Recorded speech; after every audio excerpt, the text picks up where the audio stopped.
I evo dok kod nas, evo vidite, snijeg i svašta u Australiji, kao što znate, 50 stepeni, ludilo je. No dobro,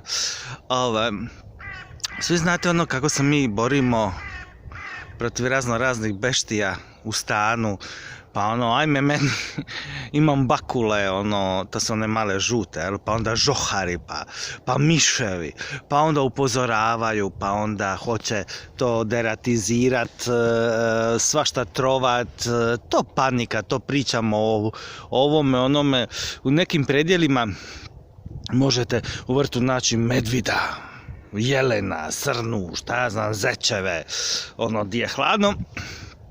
I mi se žalimo zbog toga, jel? A sad sam pročitao u Australiji dijamantni piton. Dijamantni piton. Otvori žena WC školjku i sjedne na nju. Kaže, osjeti bol u guzici. Kaže, digni se i vidi kako je ugrizla, mislila da je žaba ga ugrizla za guzicu dok je sjetila, ali je uz nju dijamantni piton, mislim.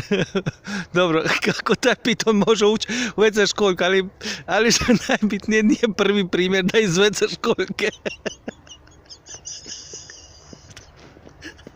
izlazi piton. A gospod, i mi se žalimo na žohare i miševe po kući, a njima pitoni i sve te školjke izlaze. Ajme, dobro. Dobro prođe, tako vam piton po kući šeta, a sad najebali ako van iskače i sve te školjke. Pa može, kako može sjest na WC školjku i ne vidit da je piton u WC školjci? Ajme, pa šta se nasmija? A gospod moj, kako nije vidjela, ali nije to jedina. Znači i prije su primjećivali da iz WC školjke i drugi skaču pitoni. A kako ona sjela na WC školjku, nije vidjela da je piton u WC školjci. Dobro, ajme, kaže da nisu otrovni, samo izazevu obilno krvarenje, jel, i to, ali opet ideš na WC sjest i ne primijetiš dijamantnog pitona u WC školjci.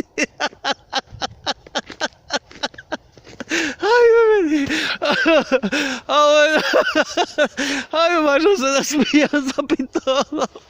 Eto ga, moj savjet dana,